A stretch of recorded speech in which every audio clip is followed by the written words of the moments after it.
I'm delighted to welcome this full house to the Marblehead Museum. And our speaker this evening is Don Doliber, who, for those of us who have heard him and some of his fans say, he really could talk about anything and people want to come and hear. He's a very good speaker, so you have a great evening in store. Before we start, I just want to do a few announcements. You came through our new exhibit, which is Marblehead 101. That's part of a 3-year initiative for the museum, focusing on the history of Marblehead, its unique role in national history, as well as, of course, all the local history that we enjoy. And so this is phase one. This is the first part of the exhibit, 17th and 18th century Marblehead. And that this is what our programming is directed towards. I do need to just inform you that tonight's lecture is being videotaped, and so just so that you're aware of that, you most likely won't be on camera, although we will include the question and answer portion in the videotaping.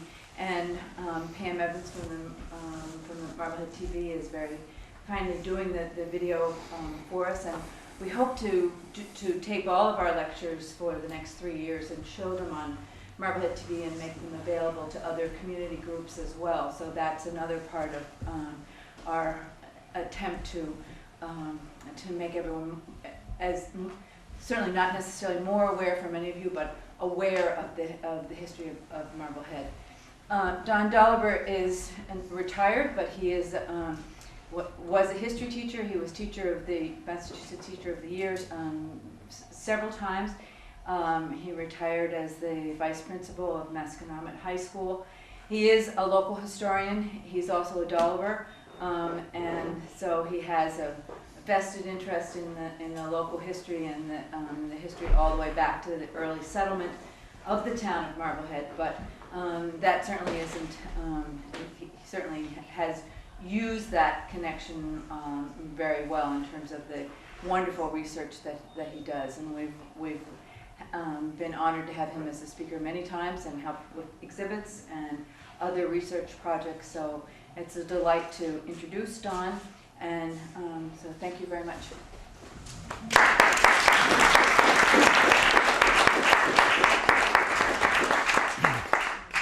Pam said people would show up just to hear me talk. Well, my wife is sitting in the back, and I'm not sure she would agree with that. I would just tell you something. I see some new faces out here.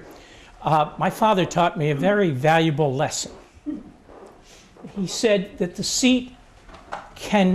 mind can absorb only what the seat can endure. And he practiced that. And as a young man, I was totally embarrassed because he would go to church, and if the minister went over 5 minutes, he'd tap his watch. And the longer the minister went, the higher the watch went, and the lower I went in the pew. So if I look out there and I see you doing this, I know it's time. All right, it's a pleasure to be here with you this evening, and I just want to tell you that the topic is a perfectly interesting topic. In fact, I had 2 telephone calls from newspapers today asking me to give the talk over the phone, and I said, come tonight. We are not the first in the town of Marblehead. We're not the first tourists. We're not the first inhabitants. And I want you to think of the town of Marblehead, and it's going to be difficult, because I want you to remove all the houses from Marblehead, all the streets, and I want you to take all the trees off this location of Marblehead. I want you to think back, because there are going to be no boats sitting in the harbor. It's going to be quiet. It's going to be natural. Now, how far back do we want to go? 20 million years ago is the rough estimate for the creation of Marblehead. We're not going to go back that far, although some of my students would tell you I was here to witness it. I just want to tell you that this area has been moved by earthquakes, volcanic eruptions. In fact, if you can think about this, all of our islands were connected as one solid mass. I want you to think, 10,000 years ago, and I'm moving 20 million to 10,000. If you stood where the old townhouse is and you wanted to go to the Atlantic Ocean, you would have to go 90 miles out before you hit water. Now, the implications are this. Many of the first settlers lived on that Atlantic shelf. It's dry, it's flat, and it's fertile. The area we are is covered by 1 mile to 2 miles of ice with soil, rocks sitting on top of that. There has to be, out on that Atlantic floor, the remains of a much earlier civilization. It's when the climatic changes take place, when we see the receding of the glacier, and all of that soil comes down, and that water starts, and by the way, the estimate of the sea level is 160 feet below what we have today. When that sea water starts coming in, that population moves to the mountains. We live on mountaintops, according to that generation. Now, 50 years ago, the concept of archaeology was very different.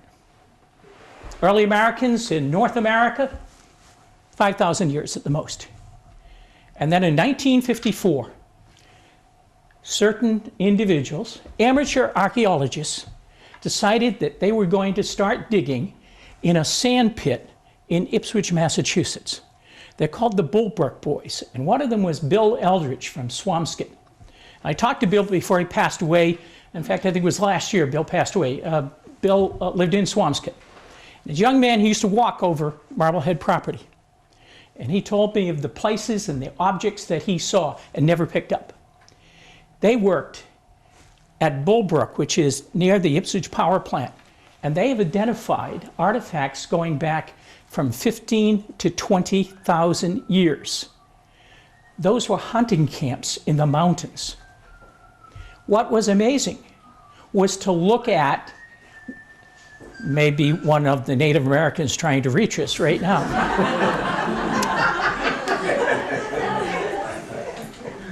What was amazing was to look at the artifacts that these individuals, we call them the Bulbrook boys, uncovered. And when I saw them, it didn't make sense, because the artifacts that they uncovered were artifacts that came from New Mexico. They were Clovis projectile points. You call them arrowheads. They were Folsom arrowheads. They shouldn't be here. And then all of a sudden, in 50 years, these amateur archaeologists set the world of archaeology upside down, because they suddenly realized there was a massive trade up and down that continental shelf that you could walk from Virginia without a mountain range. You walked to Nova Scotia. Nova Scotia was a mountain. And this is the group of people who we can't document yet, but we can document their descendants who move, and they come to Marblehead. And so when we start looking at these early movements, things change. We hear all climatic changes and temperature drops. Well, it did happen. Those larger creatures, the mastodons, that they pull the bones up in the ocean, they disappear. And as these people move off that continental shelf, they move to our property, or we move to theirs. And it's interesting because they have to begin to adapt their style of living. They start hunting, not the mastodon, but they start hunting wild turkeys, the smaller creatures who adapt to this new environment. It's a forest environment. They're hunters without question. And I'm going to take you back and I'm going to tell you what happens. All of these Native Americans, and we have to call them Native Americans because we don't know what they called themselves. All names we use for them are names we, as English, gave to them. So if we talk about the eggworms, it's because we called them eggworms. They didn't call themselves eggworms. So what happens is we have this group moving here, and then suddenly, about 6,000 years ago, there's a massive change. We actually draw a line where the Penobscot River is in Maine. Anything south of that line, the concept of living changes. They begin to grow things. They're agrarian. North of that line, they still hunt. This is an important concept, and a concept that has never really been looked at, because into the scene will come the Europeans. Now, I want to put a footnote there and just say the majority of Europeans come. It's this contact period that we know of, the 17th century. But they were here long before we talked about 1620, 1609. And to prove the point, Plymouth Colony came in 1620, and the purpose of Plymouth, it came as a joint stock company. They were to raise money by trapping and sending animal furs back to England, beaver. The only problem in 1620? Beaver was basically trapped out in the North Shore and eastern Massachusetts. How long does it take to trap out a species of animal?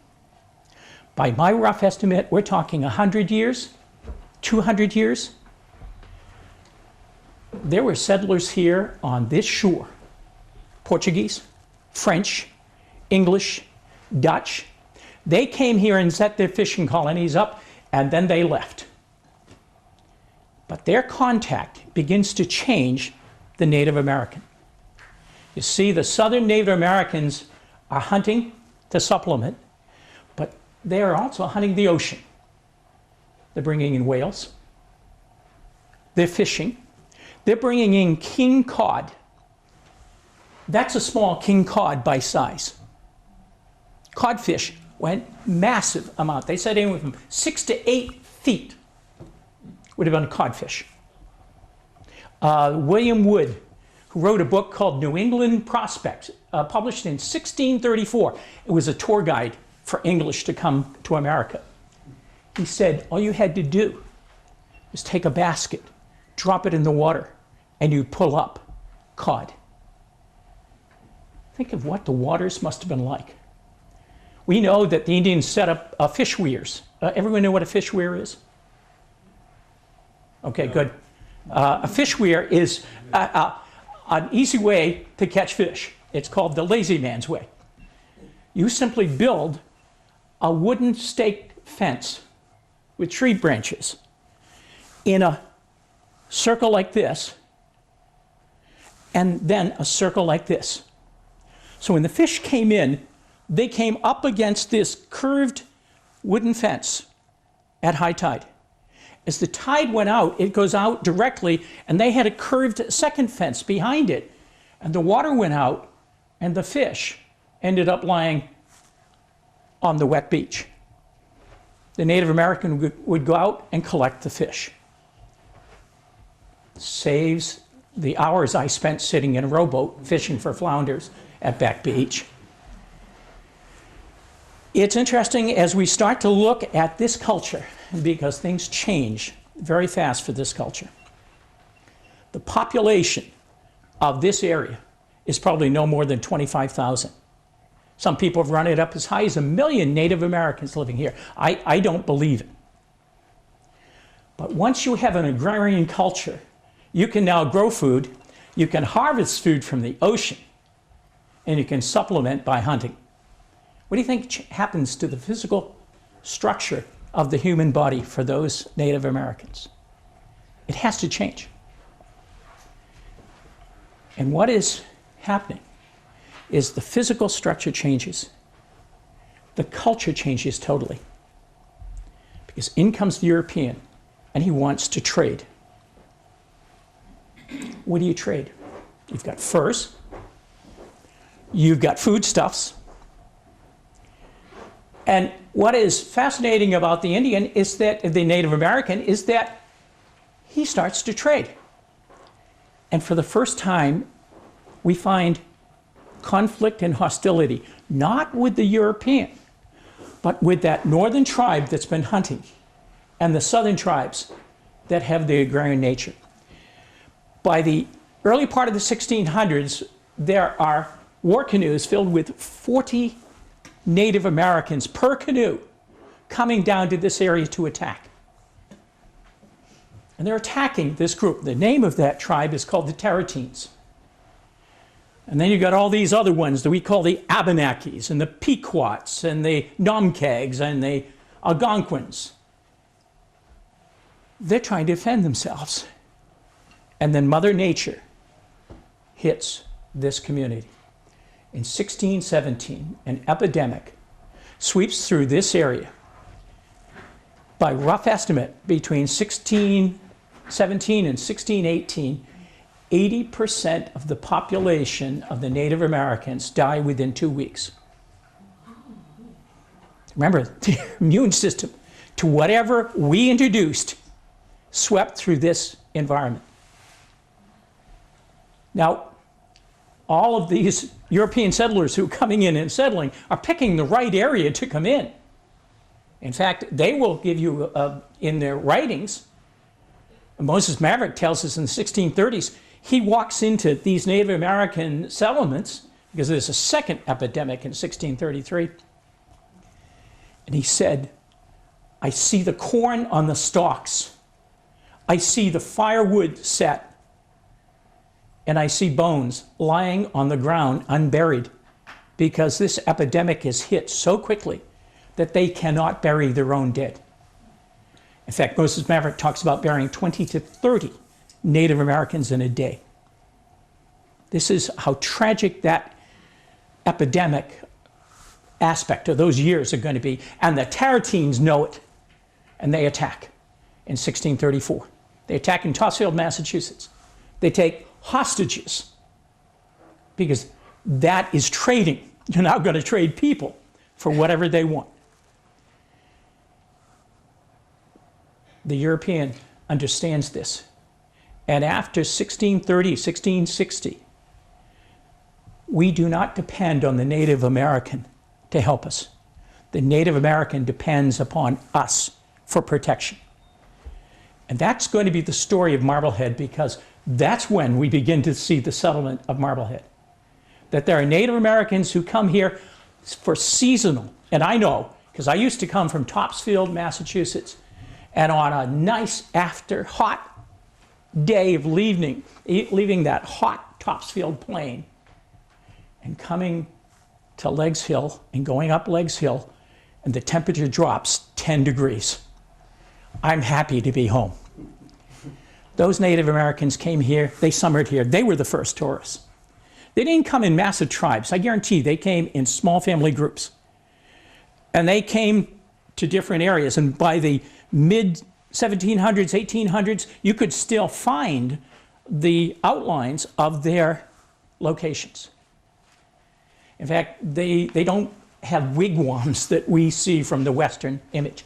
They built long houses if there is a massive number of people, but they tended to build a hut in which the young trees are pent over and tied together. That becomes the framework for them. They're only here for the summer. They go inland for the winter. And that's because their foodstuffs are going to be able to be trapped in that area. So they're seasonal. And so when we begin talking about this, what do they leave us? Well, here's the amazing thing. We can dig, and I guarantee you could have dug in Marblehead in 1950 and found a number of things. We could find burials, and there's a map downstairs that I did showing the burial places as to where they have been found. But you're going to find the work areas. You're going to find what they left us.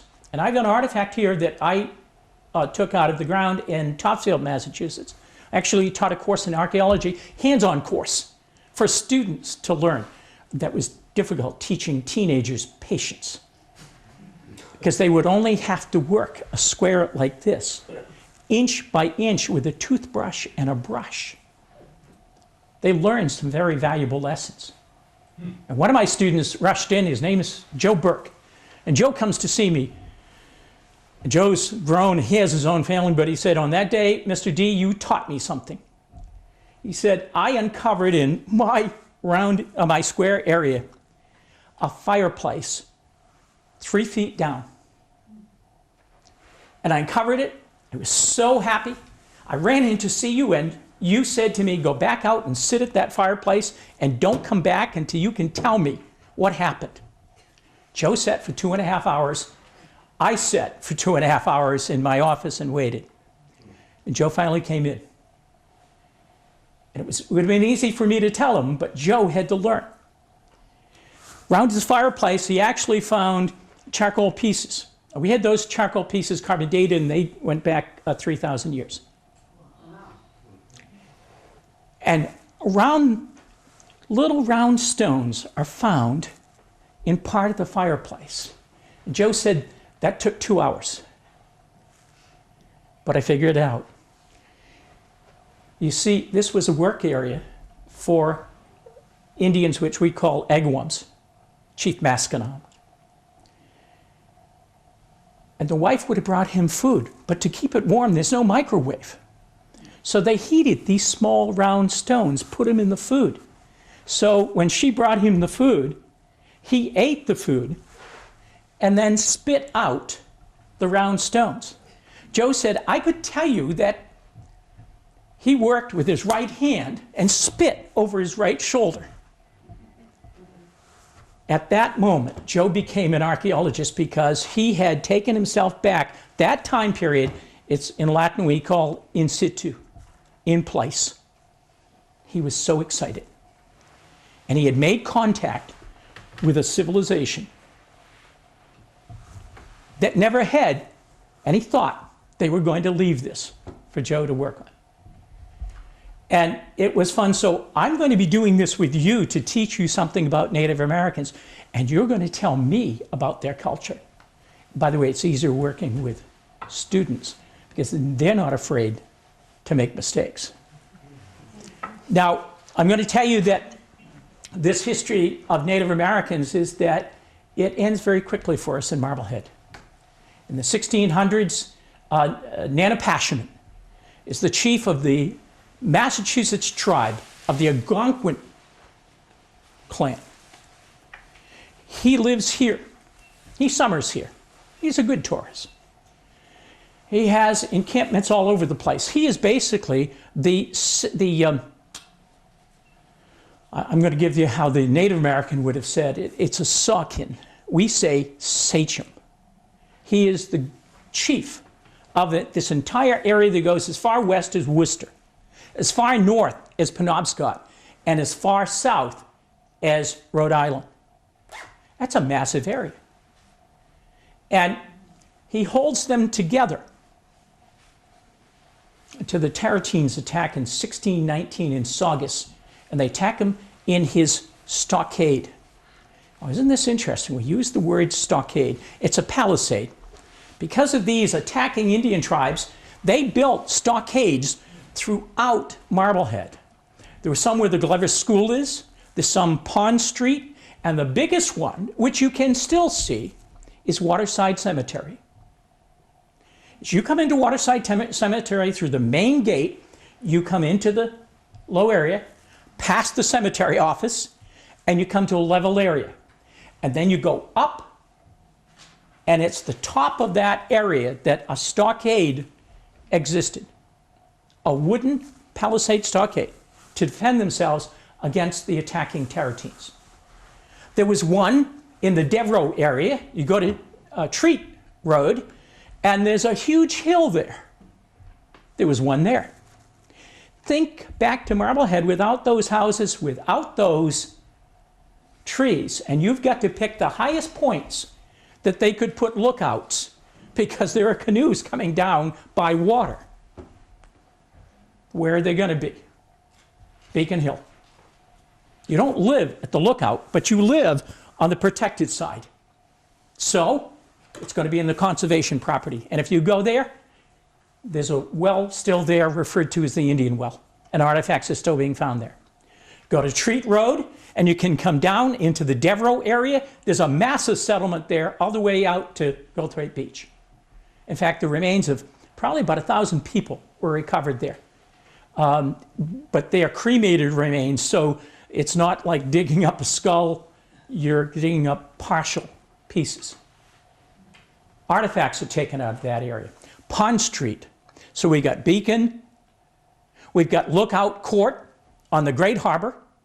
And have you been on Merritt Street? And there's a huge rock there. So they're not going to live on that ocean side. They're going to live on the protected side from storms. Leggs Hill, massive lookout. They're not going to live on the side facing Salem State. They're going to live on the side by Coy Pond and all the way to Tedesco Country Club. And I guarantee under Tedesco's property are Indian artifacts. So there's still areas that they're there. The problem is in the 1950s, contractors went in to build a house and they dug it up and they got rid of it. So what has been destroyed, we can't reconstruct. All we can do is begin talking about what happens. It's easy. Nana Pashman is killed, 1619. Get this, ladies. His wife becomes the ruler. She's called the Squaw Sachem, or Sachem. By the way, get this, nobody ever records her name. She rules until she knows that she has to break up this environment. So she divides it up among her 3 sons. Now, I'm not going to give their Indian names because I'm going to slaughter them, but I'm going to give you their English names. There's Sagamore John. And Sagamore John controls, let's see if I've got it here. Sagamore John controls Charlestown, Revere, Winthrop, and Chelsea. Sagamore George will control this area, Salem, Beverly, Topsfield, Hamilton, and Wenham. And then in between will be, let's see, Sagamore John, Sagamore James, and Sagamore George. George is the one we really want to pay attention to. The English have a sense of, he's called George No-Nose. But George No-Nose is a very intelligent individual. He makes his alliances very carefully. And with these settlers in Salem, Namkeg, he builds an alliance to protect his tribe. Remember, we're only talking about 20% of what had been here 50 years before. He lives, he dies, and he passes this on. And by the way, his wife is the daughter of Passaconaway, the chief of the tribes that go up to the Penobscot, up into the New Hampshire area. So if you travel up there, you're going to hear Passaconaway's name. Well, what happens is they live in peace. It's one of the few times that we can say this. And then politics hit the works. The English government began to say, this is royal property. We own it. Marbleheaders have always been stubborn and have always tried to find a legal way out of a situation. Well, meantime, we've got Pequot War. 600, 800 Indians are killed. Native Americans are killed. Pequots are part of this tribe. Some are sold into slavery. Some are saved because they go to a Christian village in Natick and in Chelmsford called praying villages. Segregated Native American villages, only for Christianized Indians. By the way, it didn't do Chief Masconomet any good. He was a Christianized Indian in Topsfield. And after he died, he was buried at Sagamore Hill in Hamilton. And some kids in the 1600s dug him up, took his skull, and they started kicking it around as a ball. The Ipswich town authorities punished them by whipping and reburied Chief Masconomet. Now I have to tell you, I have a direct contact with Chief Masconomet. I'm not descended from him. But as a young teacher, first year teaching history at Masconomet Regional High School, one of the selectmen of Hamilton decided that Chief Masconomet had been reburied but not given a Christian burial. So he got a hold of an Episcopalian minister who would do a reburial service on Thanksgiving Day. As being the youngest member of the history department, I was assigned to go as the representative of Masconomet Regional High School to rebury Chief Masconomet. So the selectman, the priest, and I stood there and had a reburial service for Chief Masconomet. I encourage you at some point to go to Sagamore Hill in Hamilton. To go to that area, there's a military institute up there. Fenced, you don't have to go in. But if you drive up just before the parking lot, you stop and you walk into the woods and there's a stone marked Masconomet. It's probably the only identified burial site of a sachem. Native Americans still go there, and you will see remnants that they have left there around his gravesite. I encourage you to go and look. It will take you back, much like Joe Burke. It will take you back to recognize that we have to recognize the Native Americans. Well, what finally happens is Chief Masconomet's grandson and his sisters decide they're going to make some money out of this. And so they go to each town in the North Shore while the English government's saying, we own this. And they said to him, you took our land illegally, but we're happy to sell it. And so they met with the Board of Selectmen, Marblehead, 1684 in July, and certain individuals, and they came to an agreement. For 16 pounds, they would sell all the property known as Marblehead. That's 2,300 something acres. That's roughly 2.5 acres per pence. Fairly good bargain. We have that deed that we used very effectively when the English authorities said, this is royal lands. And we said, oh, no, we bought it and paid money for it. This is a contract. And that's why it is safely anchored at Abbott Hall, and you can still go look at it. That deed is a significant deed. I'm looking to see if, well, there's no copy of it, but in the Board of Selectmen's downstairs. And in the Board of Selectmen's room, I think this is the original. So you can look and see why that deed is so significant. After 1684, there are very few Native Americans who come here. Many of them were migratory. I think by the 1850s is the last time you're going to see settlements. And they were in the Indian Hollow. Now, where's Indian Hollow in Marblehead? Oh, you know where it is.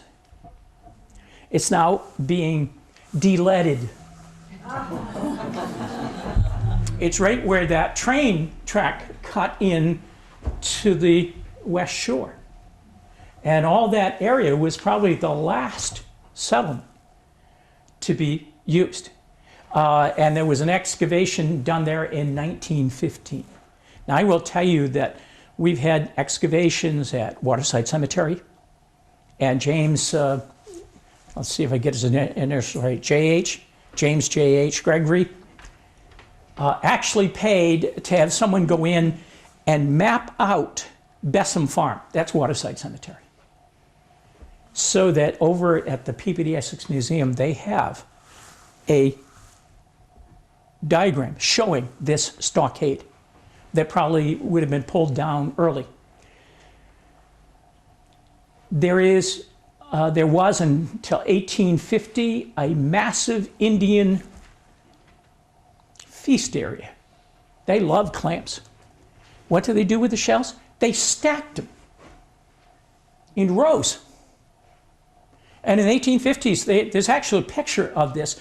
It's probably about 18 feet long, 4 or 5 feet wide, just stacked with these. What happened to it? Marblehead farmers decided this would be good fertilizer. They grabbed it, ground it up, and put it into the soil. The picture still shows that. But in the 1850s, you probably still could find the remains of different areas. Because keep in mind, the town is probably only going to be settled up as far as where your high school is, the old high school. And beyond that were the farms. So they were areas that were open to being uncovered. And then the last point before I get to the hands-on part of this is I've looked at our historians. Our historian Sam Rhodes describes them this way. Strong-limbed people whose only article of wearing was a beast skin thrown over the shoulder and another about the waist. Like all Indians, the Namkegs compelled their squaws to do the greater part of manual labor, while they, the lords of the forest and mighty waters, spent their time hunting, fishing, and idleness. Stereotype was incredible for the 1880s, isn't it? Richard Tutt in 1900 writes, the inhabitants, their warlike spirit was broken. They've become docile and submissive, a crushed race. Hence, the settler had comparatively little trouble with them. Joseph Robinson in 1929 writes the story of Marblehead. They never were far advanced. Their idleness, their outstanding racial trait, forbid progress. Eben Wood from the Marblehead Messenger described them as allowing the women to do the bulk of the labor. The women cooked the meals, dug the clams, made the wigwams and huts, in fact, did all the tasks that were needed for their existence. Ruth Putnam writes in the Marblehead Messenger, 1960. The males never worked, but they were hospitable. Hunger was the only force that could pressure them into activity prior to the appearance of the white man. It's only until we see Gamage and Lord who writes a balanced approach as to what they were in terms of Native Americans. Recent historians have been set on their heads in terms of Native Americans, because I guarantee you all learned about the Bering Sea Bridge. These Siberian hunters came over into Alaska, came down and settled that area. Well, that was just great until 1998. Two college kids were in the area of the Columbia River, and they found the remains of an individual. They called the coroner. He came, and he said, I don't have anything to do with this because they're 6,000 years old. And he said, on top of that, it's a European. And the archaeologist said, it can't be a European. He has a fossum point stuck into his pelvis, healed in his pelvis. No Europeans were here when the point was made. All of a sudden, geologists began to say, well, you know, there was a sea bridge that connected Europe to America. And they don't say England and New England because they're not related. Yes, they are. They can take the geologic stones in Scotland and then match up to Albany, New York. So we're talking about the possibility of them coming in all directions. And suddenly, the Kenwick man has turned everything upside down. Now, the American government in the 1990s passed an act. I'm just going to refer to it as NAGPRA. It's basically Native American Grave Protection and Repatriation Act. And it simply said any museums or universities or historical societies holding Native American material must now turn it to the nearest Native tribe for them to determine if there is a spiritual nature connected to it. And so a number of museums, including this historical society, has been in compliance with this act. So anything you see here is by the permission of the native tribes to maintain. Total change, total respect for the Native Americans. It becomes tougher to try and identify what they were like, but you're going to help me. I need a volunteer. It's not going to hurt you. Is there anybody who would help me? You're going to be on film. Come on up. Okay, I want you to turn and look at the audience, and I want you to close your eyes. Okay? keep them closed, and I want you to put out your hands. And be very careful, because this is an artifact that has been dated by style back a few years. So I'm going to put it in your hands, and you hold it, run your hands over it, do not tell us what it is, okay? And when you're satisfied, and this is how we teach people to deal with things that are found from another culture. When you're finished, I'll take it from you. Okay. You finished? Okay. I want you to take with your hands and think of the object and mind the object. Shape the object for them. You can open your eyes, of course. So you shape the object and show them what the object's like. Just move your hands. Oh. Okay. To show the shape? you mean? Sure, yeah. Anything else about it? Now you can physically, Can I say you anything? can physically describe it now. Because you have to mind it first. Well, it's a stone. How do you know it's a stone? Well, it's a heavy It's heavy. material. Okay, Feels how like much a by weight? stone. How much by weight? Oh, maybe 5 pounds? I don't know, 5 pounds, all right. That obviously has been manufactured in the sense that the original shape of it has been changed by human workings with it. or human Hence, we working- could call it an artifact, Yeah, okay? Okay, and on one end of it is an indentation. Very good. A lot of people never get that, okay? So I have a couple of ideas. Don't tell us what it is yet. Anything else? Well, it's fatter at one end, it's a little thinner at the other where the indentation is. Okay. Any questions you want to ask her Very about the shape of the object? Did you, I don't remember what you said, was it long and thin? It's- I mean, I would say it was about how long? 10 inches to 12 inches How long, long, how thick? and probably 3 inches thick, 2 to 3 inches thick. But a little bit fatter on one end than the other, where it narrows, where it has the indentation. Now, what senses did she use? What human senses? Touch? I wouldn't let her use sight. Couldn't smell it. She didn't smell it. Did she taste it? No. No. Did she get a sense of temperature? Yes. Because that would help determine density. Okay. Have we missed any other? Smell, taste, touch, sight, hearing. How could you use hearing on this? Could tap it, right? Okay. Don't tell me what it is. What's it used for? I could see 2 very different uses. Okay. One of a more feminine nature and one of a more masculine. All right, let's hear ladies first.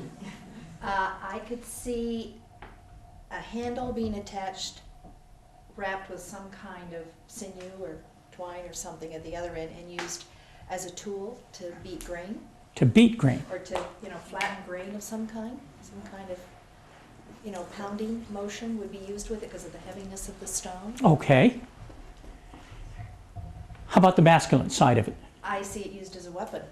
Okay. Now, don't drop it, please. Okay, because it's 6,000 years in age.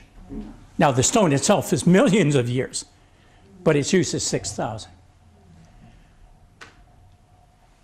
Is it going to be a weapon? Hold it as if it's a weapon. Now I you're don't using think another it's a weapon. sense, aren't you? Yeah. What? No, I don't think it's a weapon. Why? Because I think a weapon would be shorter and blunter. Okay, but think about weight for a minute. Heavier on one end than the other, I think you said. Yeah. Is that the way you'd hold it? Well, if it didn't have the indentation, I could see it being rolled. Good. That's good. Yeah. But because it's narrow and has the indentation, I think something was attached to it. Maybe. Then again, maybe not.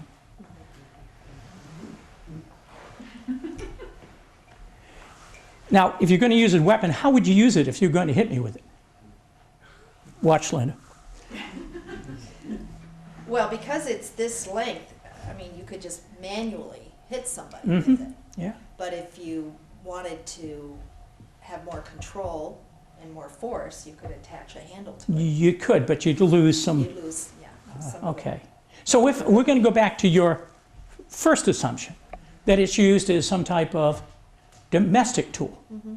How are you going to hold it if it's a domestic tool? Because that's important. You know, if it can't be held right, it's not going to be used. Well, I think the length and the thinness of it might make it less effective as a pounding tool. Good, and you are correct. So I think it would be used more as pounding this way or rolling maybe. You're not correct. Not correct. Because you picked out something very quickly. Yeah. Watch. See that little that she talked about? That's there for a purpose. So show me the purpose.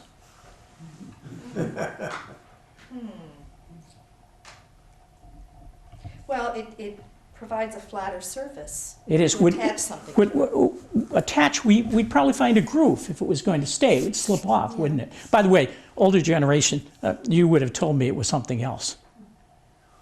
Was we using a window frame? I was gonna say. That's what a lot of this generation would talk about. Watch how I'm holding this. So it'd be used as a hand tool to It's used to grind maize, yeah. and it is used this way. But predominantly, it's used like this, in a stone bowl. I'm surprised it wouldn't have a flatter, broader. You would think so. And what is incredible is when I found this, I suddenly said, here is a tool that was left. It's about 4 feet down in the ground. Who left it? How come they didn't come back and get it? And it was found in a work area. So it is used to grind. And others of these have been found throughout the North Shore. And it is an incredible piece because it tells us more about the culture. What can you tell me about this culture? By the way, anybody tapping yet? What can you tell me about this culture? Thank you, by the way. Very good.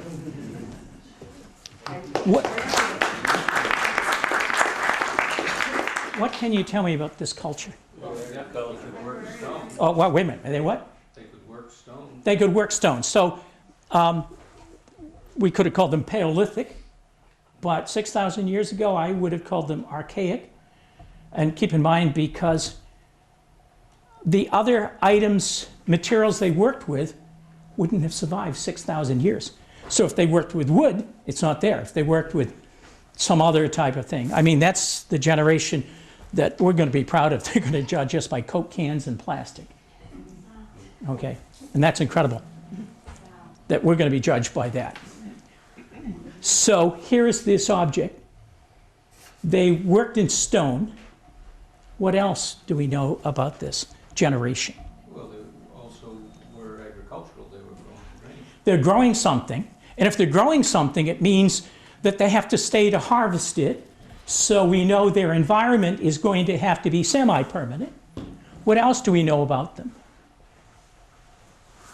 And by the way, this is perfect because this is a great way of teaching kids about Native Americans, because you now say, well, I'd probably end up doing that too. Would she carry this everywhere she went? Is she going to carry this inland when she goes in for the winter? No, she isn't. Why does she have to grind food anyways?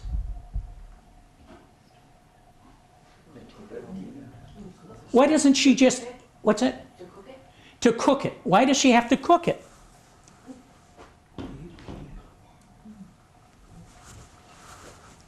Tastes better?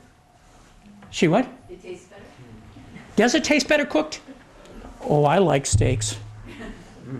Not always cooked. Well, it probably has a husk, some part that isn't edible that you have to separate the Yep, good part from the... agreed. It's easier on the teeth. And by the way, I want you to look at the Native American skull down there and look at the teeth. Because you're going to look at the teeth and they look pretty good.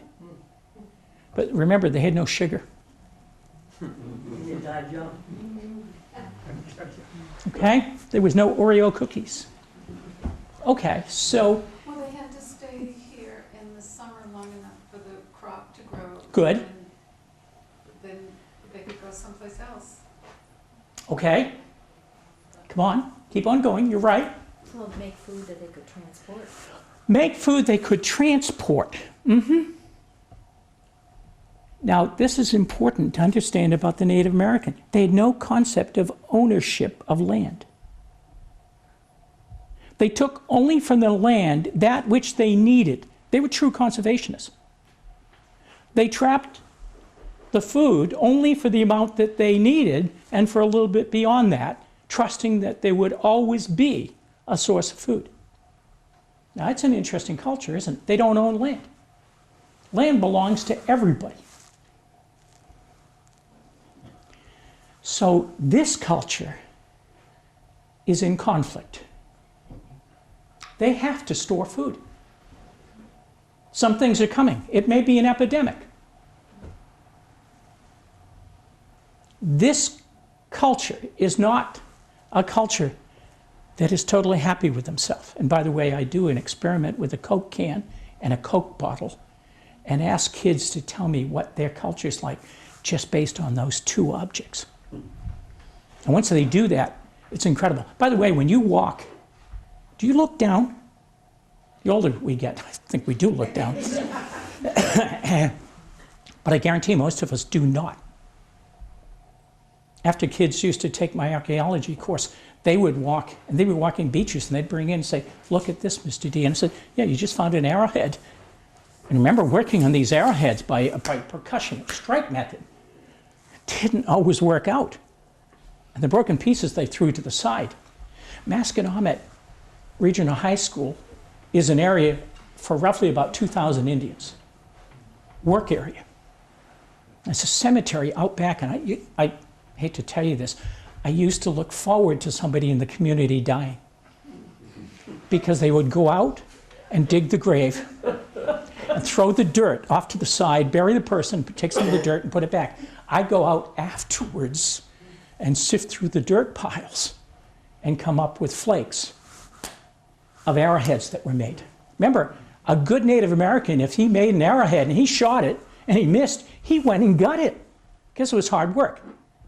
So to find a perfect arrowhead is going to be great. It's like finding that four-leaf clover. You can find broken ones all over the place because it didn't always work. Styles of arrowheads will tell us the age and tell us what they hunted, because they're more stylistic. They had to kill that animal. So when you look at a projectile point, it had to have notches to it. Had to have a curve down, so a place where you could tie it on. Had to have incised marks, so when it went in, it cut the flesh. And it had to have the notches, so it couldn't be pulled out without injuring the animal. That is hunting to its highest perfection. You just learned something about a Native American culture from a simple artifact left by a woman 6,000 years ago, who for some reason never came back to get it.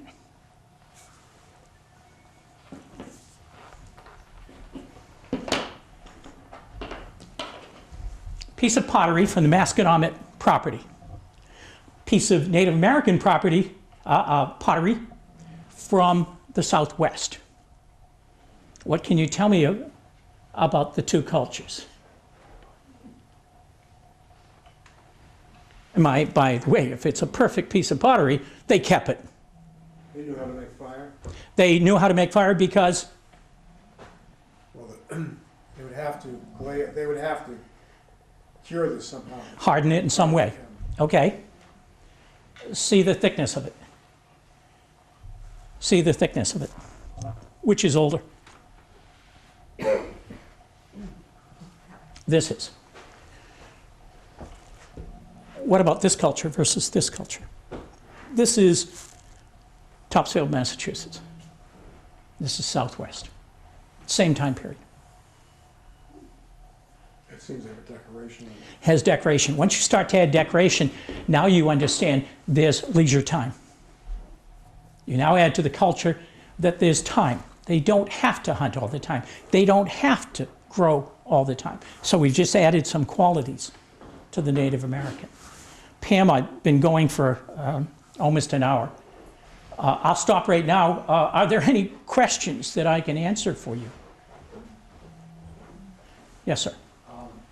There was an epidemic among the Indians in 1617 or 1619. Where did that come from? If I had to guess, because we don't have a recorded record of this. We have that epidemic that most likely came from the north, Canada, and come down. Because Quebec was settled in 1608. Yeah. And Virginia, 1609. So it's within the time what we call recorded history, but Europeans tended not to record Native American history. And Native Americans, in most cases, did not have the written language. What was the epidemic? If I had to guess, some people said smallpox, but we're talking about a 2-week span. And smallpox is within that time period. I can't see this. It would be probably a childhood disease. Mumps, Which measles, in adults Like an is influenza. very, Yeah. very, I mean, Yeah. their immune systems have never been exposed to any of those. They'd spoiled off about 13 or 14,000 years before. if you haven't read a book called Pox Americana, it's the story of the smallpox epidemic that hit during the American Revolution in 1775. The British didn't have any problems with it because they inoculated. Americans did because they fought against inoculation. Remember the pox fires out on Children's Island for the pox hospitals. But it's the story of the American army being hit by smallpox and black slaves who ran away from the plantation and joined the British Army, who had a fatality rate of about 60%. And then it's the story of the smallpox moving west until the Catholic missionaries in Mexico, in New Mexico, Mexico and California, recording massive deaths of Native Americans. No inoculation without representation. It's right. It's right. It still costs, by the way. So I'm not sure on these epidemics. We just know that this Native American population had no natural immunity to it. Any other questions? You mentioned Native Americans lived here, say, some 10,000, and it was relatively peaceful until European contact. What was it about their culture that they seemed to have birth control, that they were able to live in peace, they were able to provide food for their citizens for a span of 8,000 or 89,000 years? They were more in tune to nature than we are. Nature builds incredible hours into our days. It basically tells us when we should rest. It tells us when we should eat. It does provide some of the foods. And I'm going to tell you that it was not just here, it would have been any population that we're looking at in the world. There was an outstanding program on Nova last night that I had to watch, and it came from archaeological digs in Indonesia, where they dug down, and we're talking stories down. And they came across the remains of what you would have called pygmies. But the only problem is the artifacts date them back 8,000 years. And they were living at the same time as the last of the Neanderthals. And they thought, well, maybe it's just a fluke, and this individual they found is the remains of some disease. So they tested for the disease and found it wasn't, and they continued digging and found more. They've named this first one, by the way, the Hobbit. An archaeologist said, And paleontologists and anthropologists have had the world turned upside down since 2004.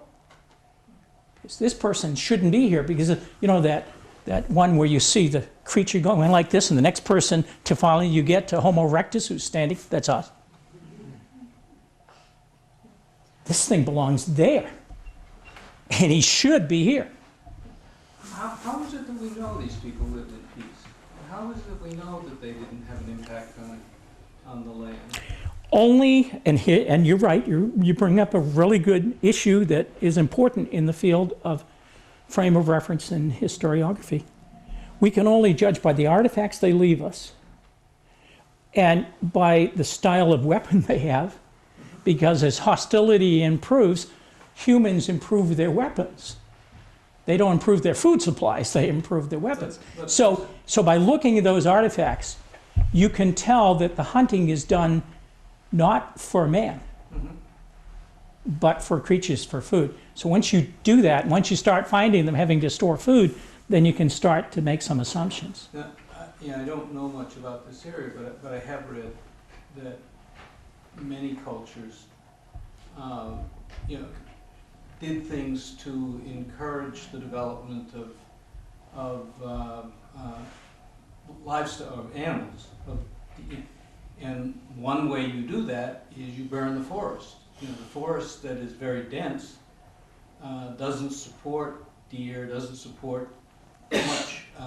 So if you burn it down, you get new growth, you get young shoots, you get all those creatures eating it. And I understand many cultures took advantage of that. They did here as well. They did here as well. And had massive burnings. It wasn't Yep. that they were living in perfect harmony with the land. They were, in fact, molding the land to their needs very early. In spring, I can go up to Maine and watch them burn the fields for the blueberries. So, yes, they did, but I would still say that's in contact with nature, not against nature. That's using nature. And there's a balance, because they knew they couldn't burn all the land or they'd burn all of the animals they're going to hunt away. And they built their weirs large enough for the fish they needed, not for mass killing. It's not like us as Europeans going in to the west and shooting buffalo just for the sense of shooting buffalo. The Indian never could understand that. Or Native American. I have to be careful. I have to be correct in my termage. So Don, between the 1620s, when the Marblehead fishermen came Yep. to Salem, and 1684, Yep. did the tribe live on this land? Yes, they did. Yeah. Did they? Predominantly because of the Tarantines attacking. Most of the tribes, we assume, went to Salem and lived in Salem, in a community in Salem, because they would now be referred to as the Nomkings, a name we give them. And the Pequot Wars happened, and by the way, a number of them lived down where Pequot Mills was, in the Salem area. Let's see how I describe that for you. The wharf, what's the wharf there? Derby Wharf, across from Derby Wharf, that area that sticks out, there's a court there. Shetland. The Shetland property, Shetland Park. That's where we know there was one settlement. We know there was a settlement in Danvers. We know there were settlements in Topsfield. I've worked the digs there with the kids. And with the Mass Archaeological Society. But they actually had encampments. say, Encampments. right in Yeah, Marblehead. they didn't live in houses, but they lived in encampments. And by that stage, they'd gone from seasonal to permanent. And depended more upon the European. So that the burials that you are finding at that period will have copper, arrowheads. You find beads that were produced rather by Europeans, mass produced. So as you bring up those burials, you look to see what's around them. And that starts to tell you the time period of the burials. And that map, by the way, down there will show you the burial sites throughout Marblehead where they've identified locations, as well as work areas. Okay? Don, thank you so much. This is really wonderful.